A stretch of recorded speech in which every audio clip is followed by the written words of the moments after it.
Little Tomato Talk. My name is Evan Gregoire with the Heirloom Seedhouse, and my wonderful guest. Brad Gates from Wild Boar Farms. Brad and I have been friends for quite a few years now. We met at actually at the Heirloom Expo down south in Petaluma, and he does some really fun stuff. His stuff is definitely in that super antho, really interesting. I always feel like it's like the hippie tomatoes. I was like, yeah, because you named them all like Berkeley tie dye, and you're down there in the Bay Area too. So I'm like, they're like they're all the hippie tomatoes, really cool colors and shapes, and like the Brad's Atomic Grape is pretty Yeah, I legendary at just this try to get point. away from round, red, and tasteless as far as I can be. Right. I feel like it's like that's always the finding that different type of tomato within that different shape, that certain phenotype that you're looking for. Um, and I think that's what's interesting about your work is you have very specific selections that you go after. You're looking for, A, B, C, D, that's not been created before, or the flavor within a certain, tiny, like cherry, like we were talking with the Tim's Taste of Paradise. Yeah, Hmm. yeah. A lot of it's just Mother Nature's doing because it's interesting. You think I can cross this with this, and maybe it'll look like this, and then you do it, and stuff comes out that you didn't even expect. But the cool thing is, a lot of times it's even better than anything you could have dreamt up originally. So that's Right. what it's been. I've seen thousands of different crosses, and I just try to pick the best of the best and refine them over 6, 7, 8 generations. Right. So the new ones this year, I don't think I have any actually on my growing list for this year, but you have, I probably should get a couple of them. You have Canary's Kiss, you had Dynamite Delight, and then two others. What were the other two? Yeah, what do we have after mine? We have Canary Kiss, Dynamite Delight, Emerald Flame, and Limelight. So these are all ones I've been working on for the last, I think, 6 or 8 years. They've gone some. One of them actually went 9 generations. They're mini patio type plants. Grow 1 to 2 foot tall. So originally I did a bunch of breeding. I was able to write stripes on everything. Then the anthocyanin thing came around. I was able to splash a bunch of stuff with anthocyanin. And the next path was to go with different plant habitats. They're great if you have a big garden because they utilize space. And then if you have a small garden, they become exceptional because you can grow more varieties in a given space. You can grow a tomato plant in a small area where you couldn't before.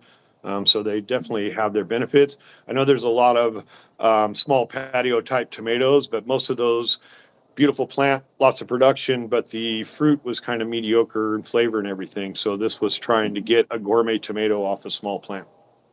Hmm. I know I ordered Melanie's Ballet. It was the Tomato Mania Dwarf of the year. So it's a dwarf Melanie's Ballet. I think I'll have it to was write there. that one down and try I know. it. I was like, ooh, that looked like a good one. I mean, anytime I think Tomato Mania, there's a lot of input that goes into some of those tomatoes, in terms of, people's criterias, right? They like, I think Yeah.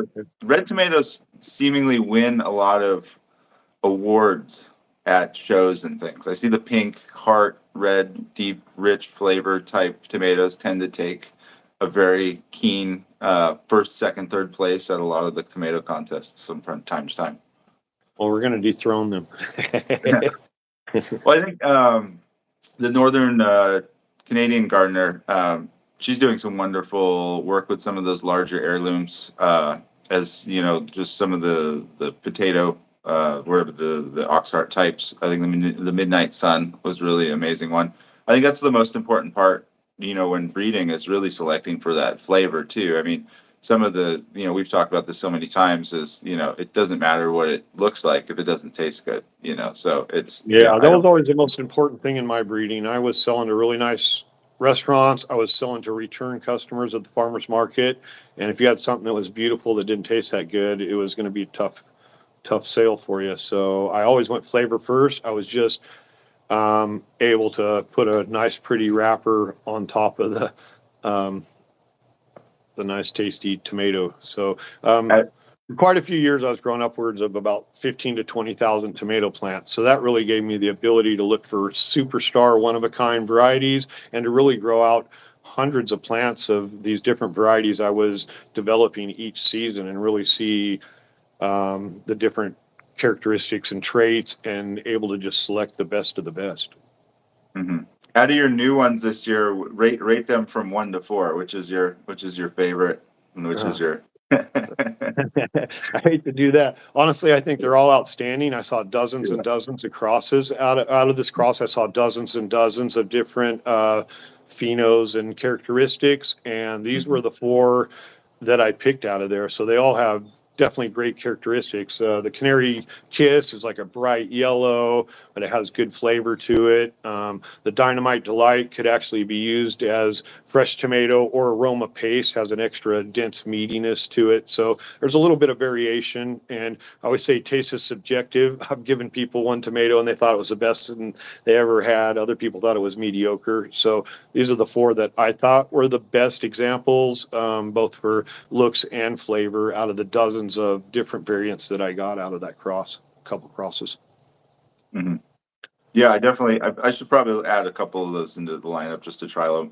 I feel like every year I try to try some of the new things coming out. A lot of the Rebel series, Rebel Starfighter, those series tomatoes, those kind of look really interesting this year. So I had a wonderful person Yeah, I read a from lot of good about them. I always recommend to everybody dedicate 20 to 30% of their garden space to new varieties because your new favorite pepper, cucumber, and tomato are out there. You just haven't found them yet. And that whole world's evolving by the season. Each year we have more and new, and the bar keeps getting raised higher and higher. So it's kind of fun and exciting. So that's really the new and the new stuff is what got me really excited about gardening in the beginning. All the diversity and then the unknown, trying something new and different and getting to watch it develop and then see what color it is, what shape it is, and then finally getting to see what flavor it is. So I always say to keep it more exciting, dedicate 20-30% of your garden space to new trials. Right.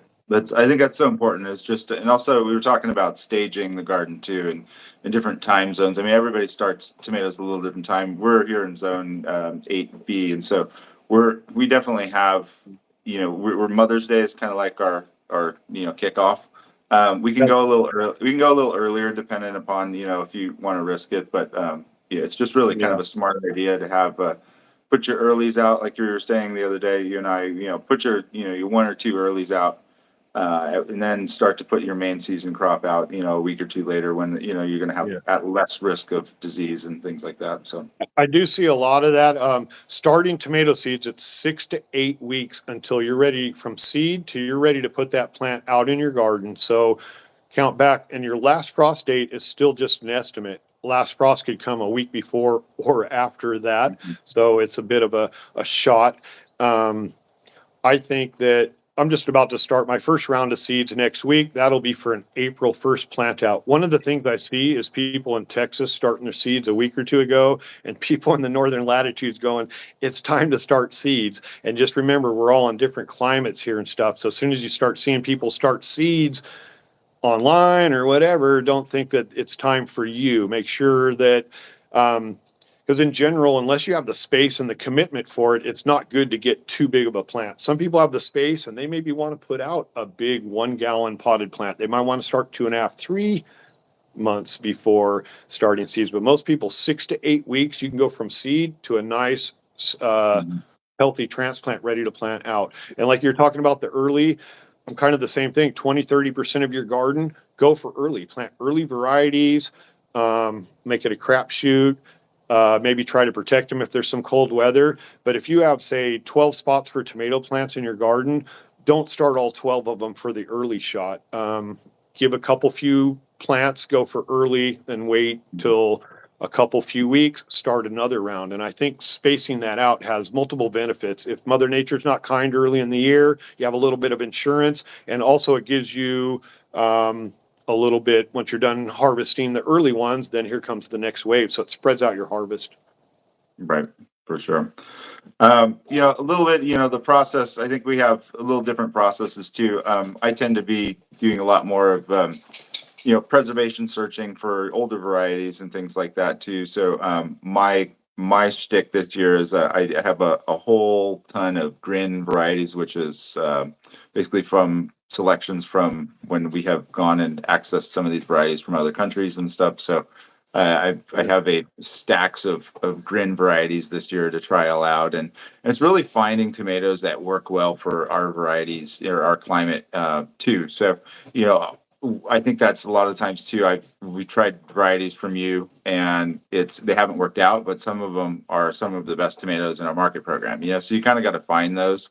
Yeah. The blue, Trial the and error. blue yeah, the blue beauty for us for market program is for farm to market program is one of the best, I think, tomatoes because it has a good hold value and it has that meat to gel ratio that you're kind of looking for um, in a tomato too. So we use that. Interestingly, the smaller tomatoes, I'm going to have to shift my growing idea if I want to use those in a market system because they're so small. They're I don't want to call them annoying, but you know, in like a huge 100-foot lane, trying to have all these dwarf plants be like 2 feet high and like you know you're like bending over to pick them and stuff. They're definitely like geared towards you know like, but I mean, I was imagining in a larger system you could grow those out, you know, exponentially, like in a field or even underneath you know, staging, you know, smaller plants underneath larger plants, you know, so the tomatoes in a market system could, you know, can grow your tomatoes underneath something almost, you know what I mean? Like next to Yeah, the yeah, you corn, could for really instance. Yeah. maximize your space. They're great for maximizing space for sure. And Mhm. they're no different than picking strawberries or lettuce or anything when you go to pick them. Yeah, they're right on the They're ground, but tiny. you know how it Yeah, is being a farmer, you walk around with your ear dragging in the dirt all the time. no, for sure. So yeah, that would be their drawback as they grow low to the ground. They're only a foot or two tall. It's similar to picking strawberries. Yeah, but maximizing the space, I think, is the important part. You know, is using those plants where you know in a market garden system you can actually use them closer to you know other plants. Where in traditionally, you know, the tomatoes you have to have caged and in their own little animal, you know, section. Where Yeah, these, you know, more actually a row of big tomatoes and then planting the small ones right. at the south facing side because most of your sun throughout the growing season's coming in like this. So you get great sun at the base of a plant on the south side. So it's Mhm. even if it's not tomatoes, you can grow the tall and then the short. Just make sure that that's facing south because, like I said, you get so much sun. The sun angle's about like this most of the growing season. So it's hitting at the base of the plant. So yeah, you could definitely up from Mhm. that big, tall, indeterminate plant with short plants. And most of these are kind of the category of a large cherry. Your best option might be you could do whole baskets of them, or even I think they look really good in mixed baskets, mixing half of these with half a basket of smaller cherries, and it just seems to make a really nice mixed cherry basket. And for picking feasibility, it's much nicer to add some larger cherry tomatoes into your mixed basket. Mhm. Golden Hour is really good. We grew that last year, and that was a really nice one for it was just production, and it was just really you know good size. It definitely put out. I felt like I like the Atomic Sunset maybe a little bit better just because of the production value Yeah. in a market setting. You know, some of the smaller ones still were they didn't none of them outpaced the larger ones for production. You know, I'd always Yeah. get more tomatoes off of a larger plant, obviously. So, Yeah. um, I don't sell tomatoes anymore. I quit several years ago, but my bread and butter, 80% of my sales were the fist size heirloom. Um, right. there's some market in cherry tomatoes, obviously, and medium and small ones made up only about 20%. Although for home gardeners, the big beefsteak or the larger tomato is the hardest one to grow. I find a lot of the extra large cherry or medium sized tomatoes tend to be much more prolific and forgiving. And when you slice them up, they eat just the same on a plate. So, Mhm. Yeah, we're doing a lot of experimentation with our winter tomatoes, storage tomatoes, and it's been really fun. So I think this next year, every year we've been kind of ramping it up at the scale of production and trialing them with chefs and things too. Just they're you know 3, 4, 5 month storage times on them, and wow. they're quite amazing. I think that's kind of you know the genetics in some of the older tomatoes is kind of what you know got me. We were talking about the different varieties and the strains and things, and so just finding all those old varieties that have these genetics, you know, 1,000 years, 2,000 years, you know, built in, you know, where people have been selecting for a certain thing, and that's you know potatoes or whatever it is, you know, and the different varieties of things that have certain microclimates that just fit so well to, and then also production system. What are you trying to do with that tomato? Are you you're eating your main crop, and then I like it because we have tomatoes still that we can play with late into December, January, February, and then you get into your whole new crop, and then you only have a small absence of really good homegrown tomatoes. So these aren't slicers. These are definitely more of I would probably cook with most of them. The Crispiana would be interesting in like a salad. It's a very rich, wonderful That's the one with kind a of 4 month golf shelf ball. life. Yeah, that's a 4 to 5 month shelf life, and just wonderful. You want to eat them at the back end of the production, which is really fun.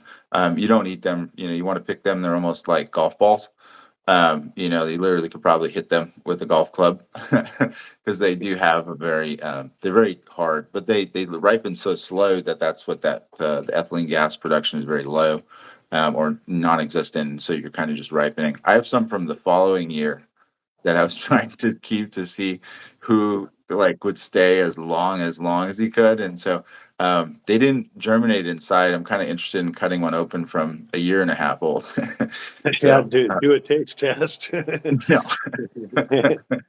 that's a different show. Yeah, You're yeah. gonna now you're gonna find Yeah. the most amazing flavor, and then all these tomatoes are gonna have to be aged for a year and a half now to Well, to I mean, be that's what great. like Dan Barber does, and or some of the Koji experiments when they're doing the whole fermentation of like, and some of my chefs I work with do a lot of that type of koji work, and also with the haichi persimmons, and doing the drying, the massaging of the persimmons, making the hoshigaki, which is a wonderful dried persimmon. So anyway, off topic, but yeah. So basically, naming. I mean, one of the things we wanted to talk about too is how much the naming process is really fun. When you're creating new stuff, you get to name all these wonderful new varieties. Obviously we talked about like the Starfighter series. I mean, your original series was, I think, super epic in all of the boars.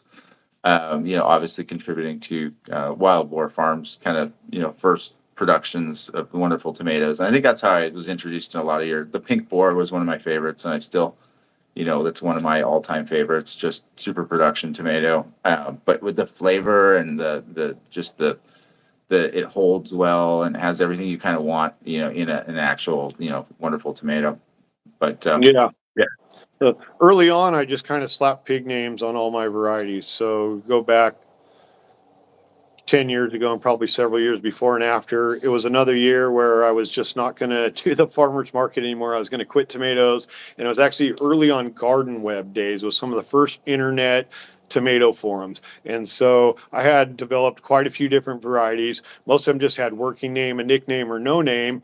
And then I decided to pick several people off that forum, send them a bunch of my seeds. I basically slapped pig names on all of them. I thought, I'm not going to be doing this next year. And maybe 5, 10, 20 years from now, somebody will have a garden full of tomatoes and they'll be like, why are all the best tomatoes in my garden have some stupid pig name? So I wasn't, pink boar, black and brown boar, large barred boar. I was just slapping whatever on there. And then Berkeley tie-dye was one of the first ones where I accidentally named something and it was really catchy. And I thought, wow, there's actually a correlation here. You could have a really cool name to go along with the tomato. And that actually worked out. I was at the farmer's market, and this guy that would be described nothing less than maybe a stereotypical hippie, dreadlocks, perfect tie-dye shirt. And he came up to my table and he grabbed a Berkeley tie-dye and he held it to his shirt, and it was right there. He's like, so from that moment on, that tomato variety was named Berkeley tie-dye. So that was kind of cool. And then since then, I've actually had good success. My wife's named several. I've had friends, family, and then I've had good success putting them out on the internet. It's amazing. You can get dozens and dozens of suggestions that way. It's really fun. That's actually how my 4 new varieties this year were all named off of suggestions. So I did a thing on Instagram and Facebook where I had each one, I came up with name suggestions. Some of them had hundreds of suggestions each. right. So I went through and just picked what I thought was the best one or whatever. So that was kind of cool and fun too. I run out of ideas sometimes, so we kind of crowdfunded some of the naming Right. of the Which is tomatoes fun too. too. I feel like Yeah, yeah, very cool. it's always like the band names, you're trying to, you Yeah. pick the street you lived on and like, the favorite color or whatever, so. Yeah, I mean, just, I think it's really fun. Some of the seeds, we're going to grow this year. I think we're regrowing, um, the Evans purple pear, which is one of your varieties, but That's that's, one of my OGs, actually. yeah, Yeah. So the first two varieties I had was Evans Purple Pear and Haley's Purple Comet. Those are both named after my kids, even though you're not my kid, but you have the same name as my first son. So we'll say that we was named that one. one after you.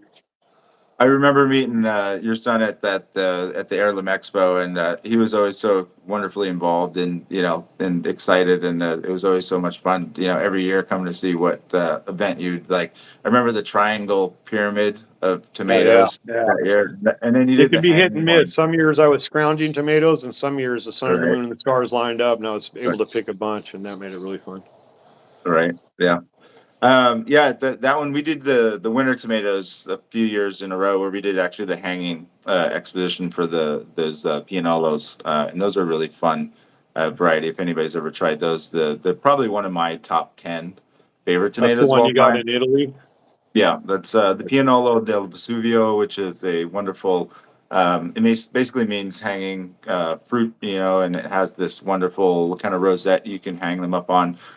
We usually cut them on the truss right here, and then you take a piece of yarn or hemp or what you will, and you hang the whole trusses, and then kind of like so, and so you're basically creating this stacked Yeah, tomato they have that rosette. unique ability to not get moldy or rotten. They just shrivel and dehydrate slowly but surely. And I'm seeing that in some tomato varieties. Actually, the golden hour, the one you um, mentioned, I just had some sitting on the counter for like 6 or 8 months, and I finally ate them, and they were just like a dehydrated tomato. They literally been sitting untouched on the counter for over a half a year. So I don't know what trait that is, but some tomatoes, instead of just getting moldy or rotten, they'll just stay together and slowly dehydrate down. And instead of getting nasty, they actually get better. So I'm not Right. sure what the genetic is there, but I've definitely noticed it. And one of the first tomatoes I ever saw do that was that variety, because I saw you had that at the Heirloom Expo years back.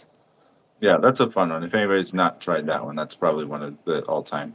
I mean, what everybody's asked me. I think that the eternal question is like, what are your favorite tomatoes? And it's such a hard question. I mean, it's for me the Italian ones definitely rank up there. I have Garfagnano, which is a wonderful big pink Italian. The Pianolo is wonderful. I got one called Sicilian Godfather from Happy Cat Farm, and they have a wonderful, it's like a giant pumpkin tomato. I mean, it's like the size of, yeah, like, 2 pound Cool. tomato. And those are super fun. But again, you have to figure out what you're going to do with it too. I mean, like, Yeah, so, it's a combination of, does Mhm. it grow good in your area? Do you like to eat it? And or do your customers like to buy it? That's kind of when I first started with, I decided I worked at farmer's market for 1 year, 25 years ago for a friend. And he told me, you're going to be selling tomatoes. I showed up at his house and I looked in the back of the truck. I'm like, where's the tomatoes? There was red ones, yellow ones, purple ones. I had never seen an heirloom tomato until that day. And Mhm. so I kind of had to take a crash course. And then the years after that, I decided I was going to try to do this myself. And that's kind of what I went on, was a hunt, trying dozens and dozens of different varieties. And when those boxes were gone before lunchtime, I knew I needed to grow more of those. And the ones I was hauling home and looking for another home for them, those are the ones I cut back on or whatever. So it's just a natural evolution and progression of what Right, suits your needs. right. That's really neat. That's really neat. Um, yeah, I mean, what are some of your favorite tomatoes? I mean, I didn't like, I don't know. I don't know if I've even asked you that personally, but yeah. Um, I like them all, but I mean, Pink Berkeley Tie-Dye is one of my original legends, was my bestseller for a long time.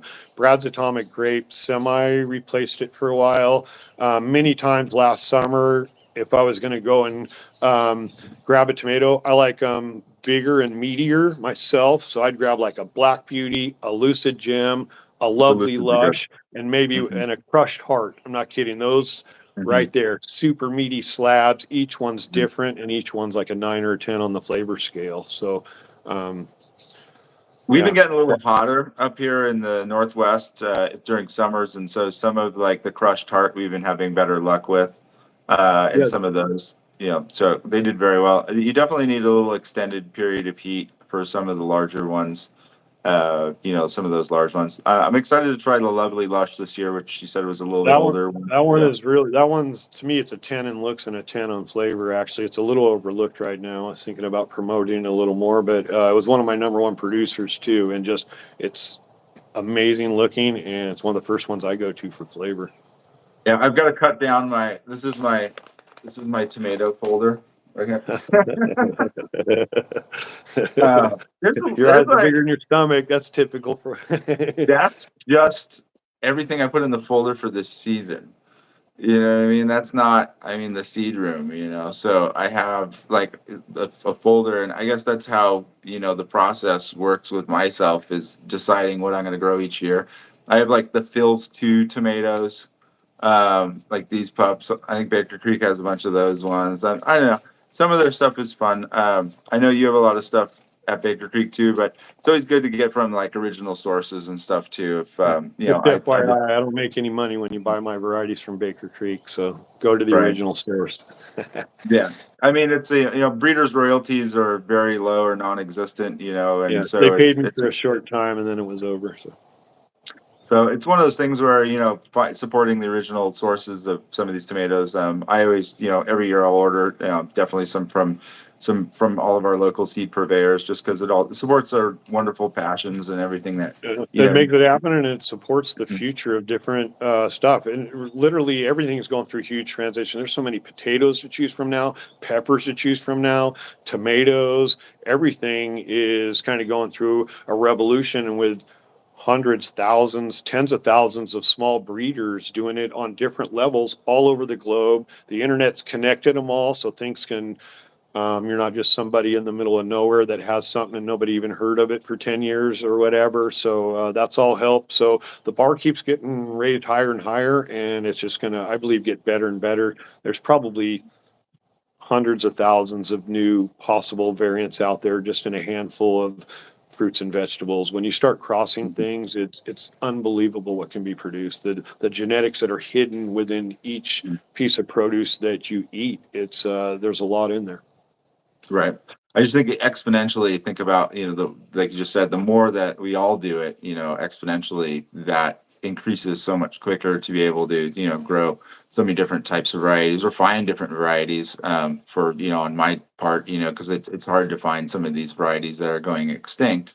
And so that on my end, trying to, isolate some of these things before, we actually lose some of those genetics too. So you kind Yeah, of once have it's like, gone, it's gone. yeah, you have the one side of the coin, and then you have, the other side of the coin is developing new stuff that tastes really amazing. And so I think it's always been an interesting, you know, I guess debate is like, the old versus the new. And I had somebody, I got a comment on my DMs when I posted something where I was like, new looms, and I was like, yeah, and somebody got really offended, and I just don't like this. And I was like, you know, honestly, your stuff, Brad, 50 years from now, when we're both dead, is probably going to be, I don't think probably, it is going to be regarded, these are going to be regarded as heirlooms because if you use the classification of time, these are the heirlooms of, the past, you know what I mean? 50 years from now, these will be the Yeah, heirlooms. yeah, I call them heirlooms of the future. The loose Yeah. definition, I think the most common one is a variety that's been around for 50 years or longer and is open pollinated. And so that was just to be an heirloom, it has to pass down through at least a generation, right? So that'd be Mhm. at 50 years old, it would have done that. And it's just a way to categorize it as an older variety. And a lot of the old heirlooms are great. Some of them are mediocre. And in a way, I feel like it was even just a stepping stone to get us to the future produce that we have now.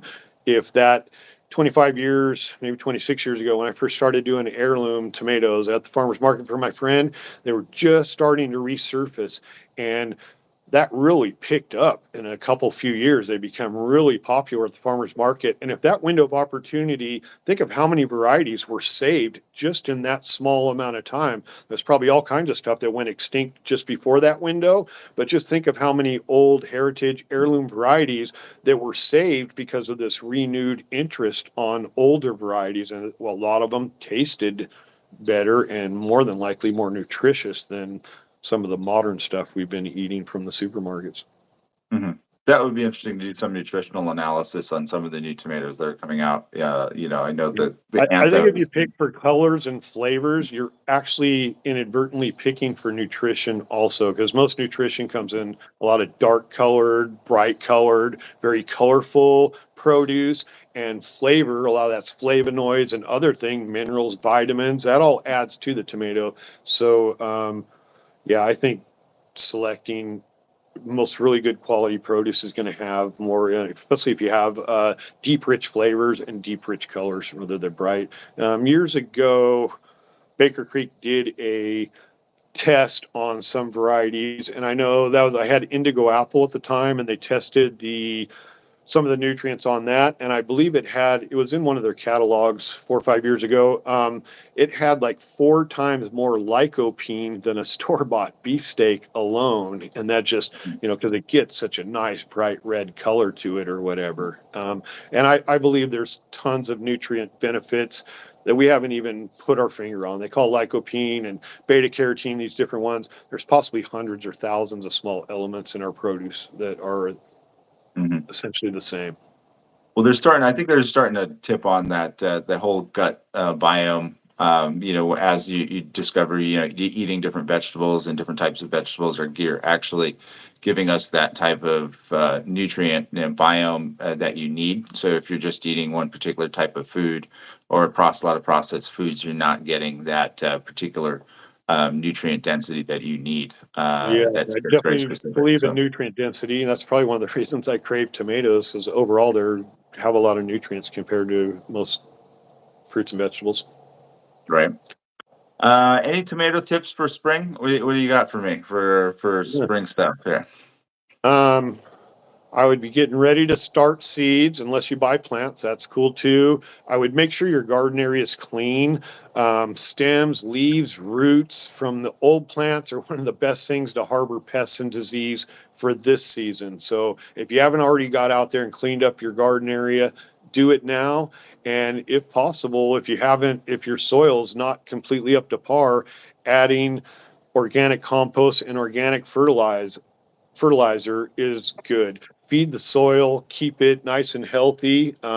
It's definitely not too early to do that if you can. Let it add those ingredients and let them start breaking down and working down, and they'll feed your plant later on. So clean the garden and nutrition for your soil. I saw somebody, couple tips. They were actually composting over their snow layer. So, It's one way to do it. It might not be a lot of breaking down of material while it's sitting on ice, but I think there was something I have to read into it a little bit more, but it was a clay bottom farm, and he does a lot of kind of innovative research type things. And so I think he was saying, composting right now allows just for everything to kind of sit in there and nest and do all its things. Because you definitely need time for it to break down a little bit. I mean, I like applying compost. I mean, ideally in the fall, yeah. if you can do that. But I did see them, doing it when there was snow on the ground, and I thought that. I was like, there was some reasoning and process behind that, because it Well, some of the it best keeps gardening moving. beds I've seen were at least twice a year compost. That would be fall and spring, right before you plant and right after you pull the plants out. Mhm.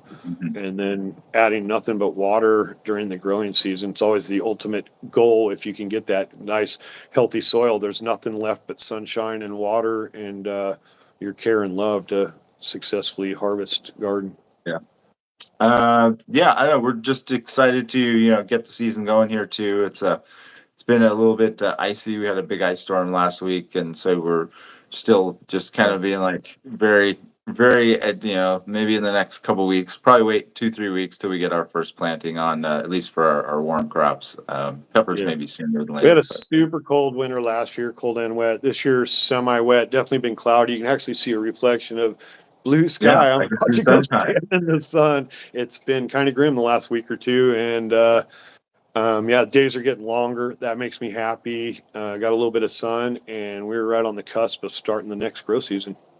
Right. What's new for 25? What's the next There's gen? a lot of stuff in the pipe. Yeah. It will depend on how some stuff comes out of the garden this year, but there's a possibility I could have a half dozen or more varieties, some more short varieties, some mind-blowing cherry varieties. Actually, I'm going to have quite a few in the coming years. Mhm. Unbelievable cherry varieties. I crossed a blue boarberry and a Brad's Atomic Grape several years ago. It's the most mind-blowing stuff coming out of that cross. It'll spit out at Cool. least 6 variants that need to stay on the earth. And then the Tim's Taste of Paradise. Originally, that was it's coming out red and yellow, and since then I've gotten like a salmon colored one and a yellow one and a couple of other like almost undescribable colors. So the Tim's Taste of Paradise is definitely going to have several siblings coming out that I think are just mind-blowing cherry varieties, and there's a few bigger ones. So yeah, it's still going. Mhm. Next Yeah, year I could be think even better. new ones that I haven't grown, Cascade Village Blue, Cosmic Eclipse, and those are two new blue ones I think I'm gonna try this year. Blood Moon was one of the other ones. It's not really blue; it's more of a black, or what would you Yeah. call it? Like The it's a Blood Moon was gunmetal. one of mine. Yeah, it was like a little anthracene and splash on a pink Berkeley tie-dye. And then the Cosmic Eclipse is one of mine. And for a medium size, I would grow that every year. The production's great, looks is great, and it has, I'd say on average, at least a week off the shelf, and still retains its edibility. So it kind of rings all the bells. Neat. Well, it's always fun to follow all the new stuff and all the the old stuff is super fun. I like that's why I like collecting both. I feel like I have like some of the new stuff. I got some of the old stuff. It's like it's always Yeah, what keeps it exciting. And right after this conversation, I claim that you send me your top 10 that I have to have, and I'll send you 10 that I pick out that you got to have. And so just to add to your pile and the excitement. There we go. Yeah, that'd be fun. Yeah, if anybody has any questions, post them in the comments. Brad and I can answer some of those. Feel free to email or do any. We love questions and comments. We get a lot of them from time to time about anything tomato wise. And hopefully, maybe we can do one of these in the field. I know last year we did one with Happy Cat, a sit down, but we wanted to do like a field walk and like cut and talk and stuff like that. So maybe we can organize a YouTube live field walk with you later on in the year or something. But we can both be in the field. Sounds good. Yeah. And Cool. a month or so, the greenhouse will probably still looking good. And then if everything goes good, early April is when we plant out. So Yeah. Well, let us know what other things you want to see from our tomato growing processes, and we're happy to share those with you guys. And we're gonna do a lot more content this year with Wild Boar and at the Seed House, and so a lot more educational stuff coming your guys' way. So, looking forward to the 24 season here. all right. Well, great talking, Evan. We'll be Yeah, talking great talking to you, soon. Brad. Yeah, we'll see you soon. Send some seeds. I'll send you some. Yeah, I will. Take All care. right. Bye. Peace.